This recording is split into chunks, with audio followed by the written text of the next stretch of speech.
Hello world of YouTube, and welcome to the first of two Patreon requested lists that I'll be dropping this week. I didn't intend to make my Patreon Appreciation Month videos all fall within this week, but I've realized that planning for a marathon and a bunch of vids like this may not have been the best idea. It's something I will learn on very much so next year. But either way, hopefully you enjoy this week, viewers and patrons alike.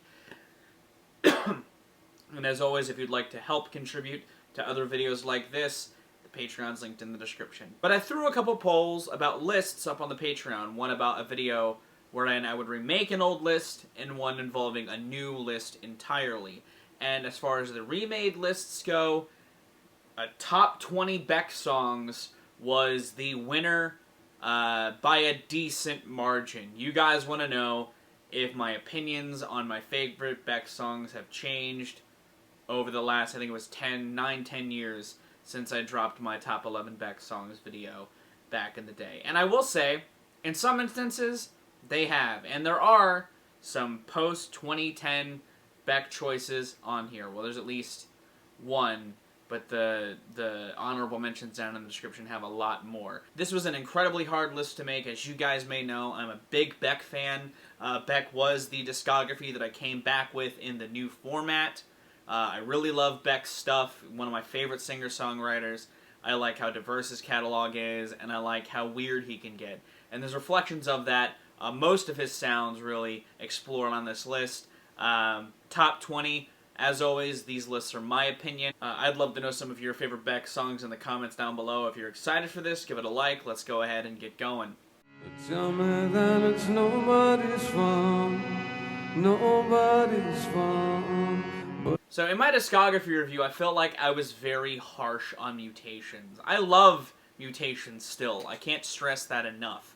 And Nobody's Fault But My Own, and its brand of psychedelic melancholia, I feel like comes across incredibly well. It feels like a bridge between his weirder eccentricities with some of the sadder tones he would explore on Sea Change a couple albums later. I really like the sounds on this. I think that its hazy atmosphere works incredibly well. That acoustic instrumentation feels so foreboding and sad in a very good way. And Beck's delivery matches that haziness tenfold. Similarly to a track that I'll talk about here in a couple spots, just how empty he feels when he's saying, tell me that it's nobody's fault but my own, just hits me in a really hard way. A lot of the imagery in the lyrics are also really well done, and I think that this is an aces track all around.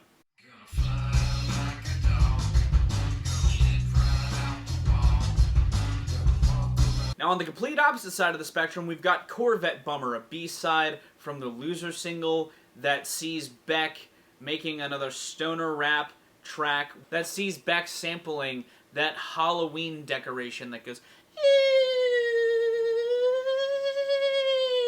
and it's so goofy. It's so dumb, but I love it so very much. The lyrics themselves don't really mean anything. Like, he opens it with, all my days I had moldy bread, robot brains, and flying airplanes. Like, this is the shit that got him popular, and I think it's really dumb, really goofy. Like, even just the hook of, gonna fly like a dog, gonna leap right out of the wall, is just dumb. It's so dumb, but I really like the beat, and I think goofy Beck is fun sometimes. And Corvette Bummer is a great slice of that. Wearing your bush, waving your gun. And this is that other song that I was talking about, wherein Beck sounds so empty and cold in the hook, in a very sad sort of way. Just the baby you're a lost cause, the way that just builds in the hook in such a minimal, again, just sort of devoid of emotion way.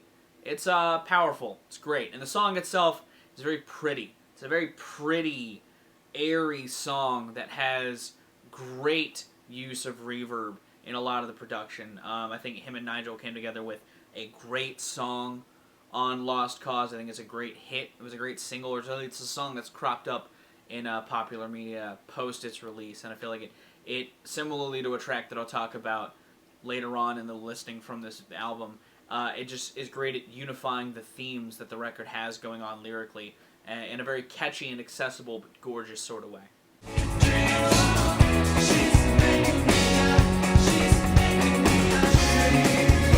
The original mix of Dreams, if only because its bridge is a little more Beck, him kind of reinventing Guero into the overall pop texturing of colors on Dreams, is great. I think that the groove in Dreams is really fun. When the song first came out, I thought it was a bop. It's still a bop all these years later. It's what got me hyped for Colors era Beck for so long. And again, I feel like the album is more indicative of what makes this song great across the board, but Dreams is definitely still the brightest shining moment on that project. It just knows when to go from verse to chorus so perfectly. That punchy production suits the song incredibly well. I love the sort of synth work, or the sort of plucked synth percussion that goes on throughout some of the track itself. And again, those guitars have a good crunch to them too. Yeah, it's a great song to me. I really like Dreams, and I feel like it's got a hook that hits the rafters easily. In some ways that some tracks on Colors, again, didn't quite reach, but it excels tenfold. Think I'm splendid, but I don't know where. Got this diamond, I don't know how to shine. Something that Beck does incredibly well on a couple of points in this list is weave together this almost narrative feeling experience in his songwriting, and Orphans is a great example of that. You know, even just the way it starts with the "Think I'm stranded, but I don't know where. I got this diamond that I don't know how to shine." Like, it does, it paints a mood that carries throughout the verse so incredibly well, with some really nice word usage and word spinning in general. You know, as we cross 10 leagues from a Rubicon with matchsticks for my bones, if we could learn to freeze ourselves alive, we can learn to leave these burdens to burn. Like, there's a lot of really good turns of phrase in this track in general. There's no real hook to the song. It just has this great A-B-C sort of progression as far as the songwriting goes. And it's a great opener and sets sort of, again, the sonic and lyrical stage to where Modern Guilt takes the listener in a great way. I love Orphans. I think it's, again, just an incredible opening track to this project. And it's got a good, just soft crescendo in it. The piano is great. That kick drum production, aces. Stellar track. When they dance in a reptile place, you wear a mask, and that guitar you're hazing to the past. Again, for all the things I may have seemed like I was underwhelmed by on Mutations, I think Tropicalia is a really fun sort of Bossa Nova inspired jam. I love the brass use on it, and I think the vibe itself is indicative of stuff that Beck sort of toys with in other aspects of his career in a nice sort of genesis on this track. I think that it's a fun groove. I think that its sort of casual delivery is almost borderline hilarious. Like, I dig a lot of Tropicalia. And again, it's got some of that vivid detail work in the writing that I think is aces across the board. It's a nice, chill vibe on a record that has nothing but chill vibes on it. And it's easily the best chill vibe from that record, personally.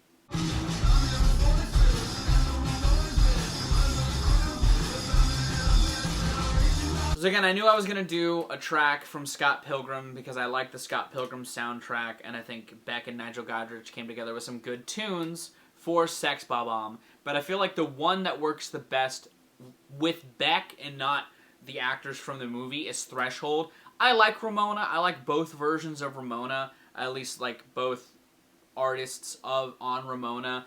But I think that Threshold is easily maybe my favorite song. It's got a bunch of different versions that I enjoy, and I think the core song in itself is also just throttling. And again, I think Beck harnesses that energy himself just as well as the band in the movie did. I think it's a great tune. It's really short, but it's catchy. It's got a great lead riff, and it kicks ass. It's a great kick-ass rock tune that gets me energetic in the best way possible. It's the best way I can describe it.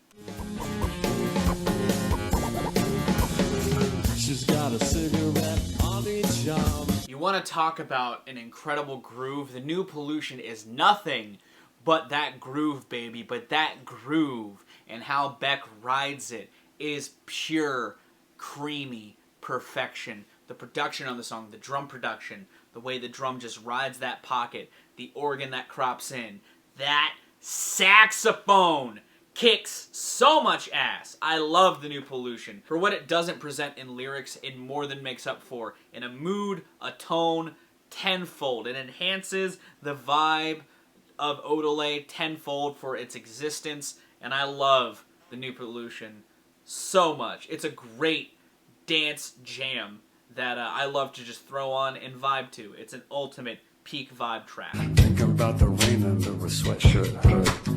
Listening to noise on a battery tape deck. Dark Star's spacious production is so juicy. The way that drum pops with that low end that sort of creeps in there, and the strings that swell both in the highs and those rumbling lows, and Beck's imagery in the lyrics. This is an incredible, spacey hip-hop jam. I adore Dark Star. I think its chorus, when it hits, it swells incredibly well. And again, that imagery in the chorus is as foreboding as it would feel with that production underlying underneath it. It's a hell of a groove. While Beck is very much in his sort of monotonous flow style, it almost matches the overall spacious aesthetic that the song is going for. I like Beck's 2000s hip-hop stuff a lot. You'll hear me talk about that very, very soon. But I think Dark Star is a great showcase of some of the spacier aspects seen in the Information's track listing. I also love the breakdown in the end when the turntables come in. It's just a great moment on the record itself, and closes out the track incredibly well. The boys hiked up a purple, smoke wings blow from across the disco. Back nose burned like broken equipment. There's a real sense of paranoia all throughout Hell Yes that I think works incredibly well with that fat fucking bass line. And Beck's a little bit more energetic in his delivery on here, and it matches that sort of looming paranoia so very well. Hell Yes, when it first came out, really grabbed my attention for that spacey, synth manipulation going on. Again, that bass line, that glitchy drum work, the robotic chorus. There's so many components of Hell Yes that work so very well and make it easily one of the best standouts on Guero. It's an incredible tune. It was a great single, and it showed Beck hip-hop in the 2000s was going to be a great mix of cool imagery and a looming darkness underneath that I think works incredibly well.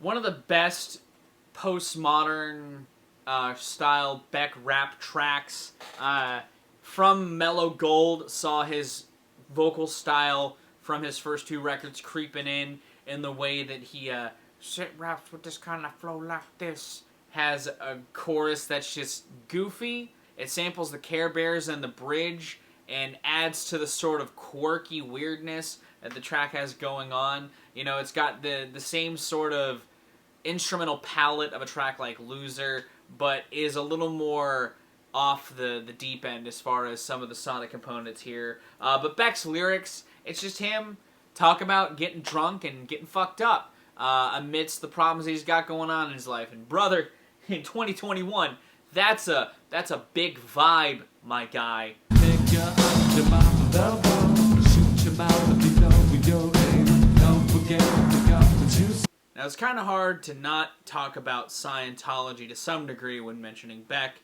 He used to be a very famous, notable member of the Church of Scientology. He has since disbanded or disavowed from that group of people.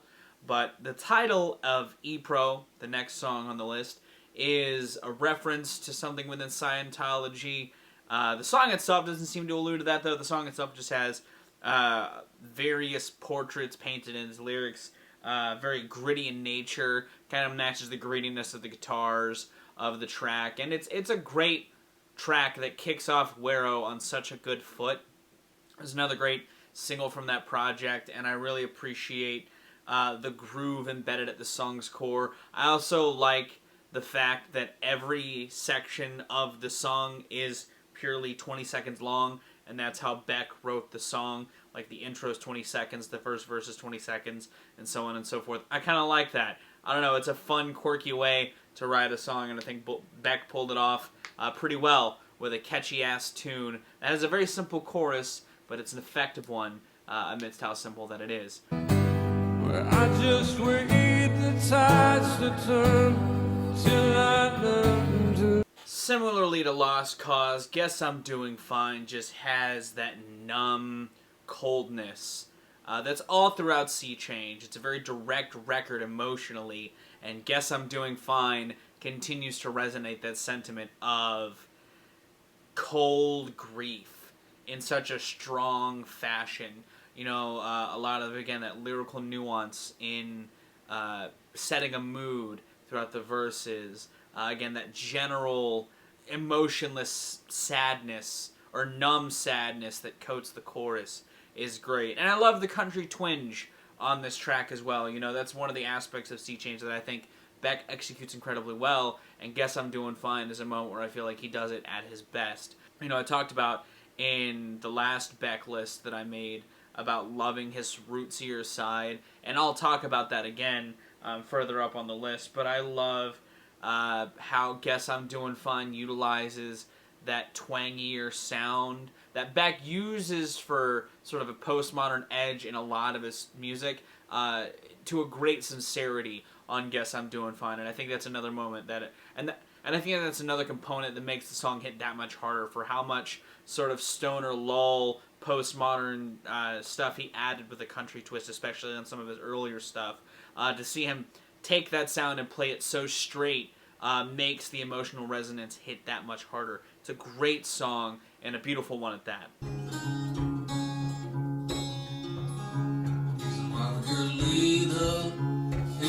Similarly so, He's a Mighty Good Leader does the exact same thing, but with the lo-fi, folky side, that again sort of goes against all of what Beck built as his foundation. You know, I talked about it in the original list video. This is very high up on that list as well. He's a Mighty Good Leader is such a simple, bare-bones tune. It sounds like something that you would hear somebody playing just on the corner in the middle of a town or in a city. But Beck captures that intimate rawness so very well on this cover.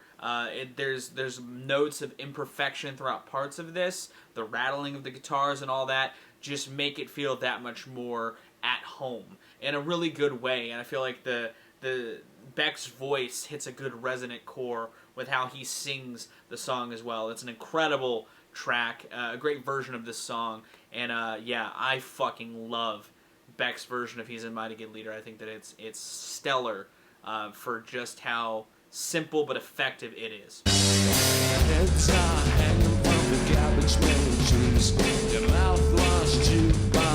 You know, when listening to Devil's Haircut, it really feels like it walked so that Smash Mouth could run. It's got the same kind of vibe that Smash Mouth would try to use on Astro Lounge, but do it 10 times better. It's got weird lyrics that feel like they're trying to say something at points, but it's underneath this sort of tight, sample-laden groove that gets a little loungy at points. It's got a great meltdown at the end. It's got a great hook. It's a song that I feel like utilizes loops incredibly well, and it's just a classic Beck song that kicks off one of my favorite records of all time. I really love Devil's Haircut. I got a special place in my heart for it for a few reasons, but mostly it's just because it's just such a great tune.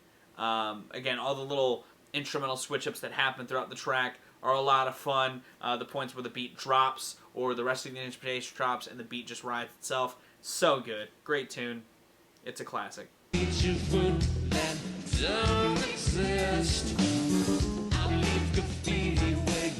in the same breath, I think Nicotine and Gravy walked. So every sex-laden comedy band that surfaced throughout the 2000s could run. Nicotine and Gravy is such an absurd song that I love so very much. It's got some of the weirdest attempts at pickup lines ever, but that's clearly the point. It really dips into that funky style that Midnight Vultures does so incredibly well. I'm sure some of you were waiting for me to talk about tracks from this album at some point. And I tried to keep it limited. I didn't want any particular release to flood the list, but Midnight Vultures was definitely one where I had a hard time pulling tracks away from the fray, because I do love a lot of this record. But Nicotine and Gravy, from similarly to Devil's Haircut, it's weird beat switch-ups, like the pianos that come in through the chorus, the weird interludes between verses, the meltdown that happens between the second chorus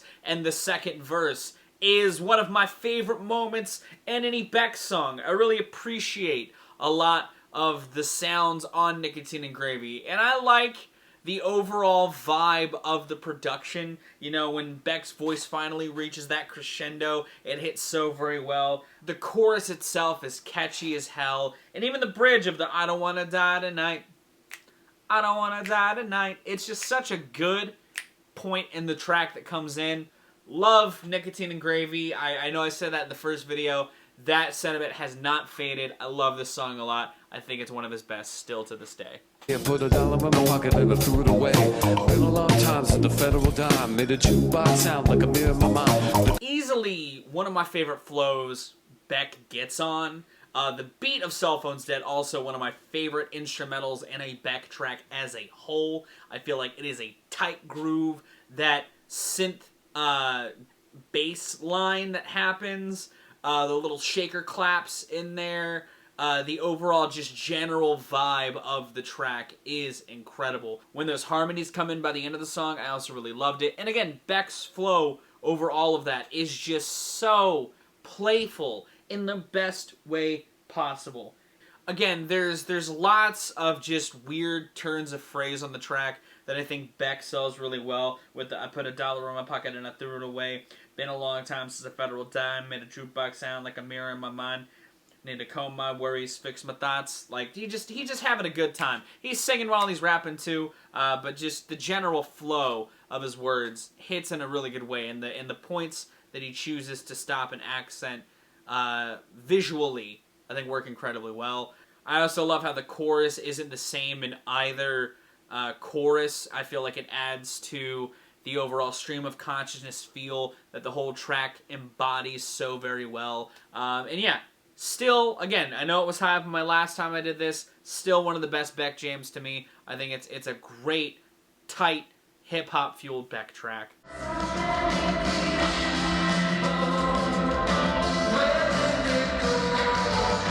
You know, I'm shocked that Chemtrails didn't even end up on my first iteration of this list, because even when I made that first list, Chemtrails was still a song that I loved by and large by Beck. And the fact that Soul of a Man, a solid track from Modern Guilt, don't get me wrong, still went above Chemtrails is a travesty. Chemtrails is one of the moments where I will pick it to show to people. If anyone wants to write off Modern Guilt as being a tepid, average listen, I think it has a lot of charm, but I think Chemtrails is genuinely one of the best moments on that record, along with being a great moment in Beck's career as a whole. You know, the explosions that happen with the drum fills at both points that they come in the record that showcase also the escalation and playfulness that the drums will have of the groove between both portions is incredible. The spacious atmosphere, beautiful. The imagery within the lyrics that tie into the conspiracy theory of chemtrails themselves, aces stuff. You know, the reoccurrence of drowning and so many people drowning and fear of drowning yourself just adds to the unnervingness that creeps in under the calm energy that this song radiates. This is Beck firing off on all cylinders as far as harnessing a mood, writing lyrics that enhance a subject matter that he wants to talk about with a killer groove at its core. Incredible. The point where the track really delves into that guitar solo that comes in, insanely good. This track is a 5-star experience from start to finish, and I got a package at my door. And is a great dose of psychedelia in Beck's catalog.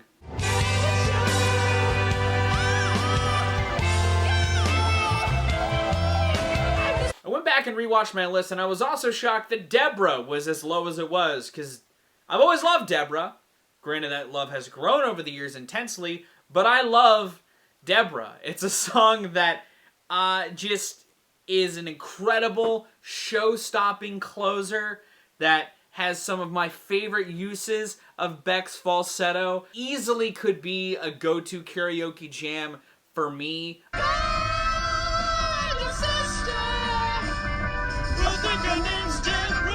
I love this track so very much. The horn groove that creeps in. Again, just how goofy the song is lyrically, it's great. You know, there's also a joke between me and Shake playing Resident Evil 6 because I kept singing this song for like 45 minutes when we played it together. I love Deborah. It's a great tune. It's got a hell of a hook. Yeah, it swells in all the right ways with a funky groove at its core that is just as goofy as Nicotine and Gravy, if not more focused songwriting-wise, in a way that I think is all the more endearing. This is destination, a little up the road from the habitations, the towns we know, a place beside the lights. And the culmination of pretty much everything I've talked about in regards to Beck all comes to a head in my favorite song of his, Where It's At. A song that he used to have a shirt of that has been long gone, sadly. I miss that Beck shirt dearly. But Where It's At has the great, ever-evolving beat. You know, it's got those weird sounds in the back of the chorus of that song. It's got the fun vocal effects. It's got That Was a Good Drum Break. It's got multiple different vocal samples from a teen's guide to Sexx for teens. It's got weird turns of phrase that Beck does so very well. Like, I don't know many people that could pull off the jigsaw jazz with the Get Fresh flow, pulling out jives and jamboree handouts coming right after that. I love the imagery of two turntables and a microphone. It's a sentence that just looks beautiful and is fun to say. I like the weird saxophone solo that comes up as well. This song's just got it all, man. It's got all of what I love about Beck in one tight package. It's got weird, quirky in-jokes and references with Beck himself. It's just Beck being the most Beck, and it's easily my favorite song of his for that very reason. But that's my list. What do you think of this list? What do you like about Beck? What are some of your favorite Beck songs? Like I said, let me know in those comments down below. And if you did like this review, and if you did like this video and you didn't give it a like yet, be sure to give it a like if you want to see more of my music, gaming, and general nerdy content. Be sure to subscribe. Special thanks to my patrons if you want to join their ranks to get early access to content, exclusive content, or to help drive the community through polls like what I'll be doing all week this week. It's linked in the description. I'm going to get out of here, though. I've been Power Rack. You guys are good days, lives, and situations. And I'll see you another day.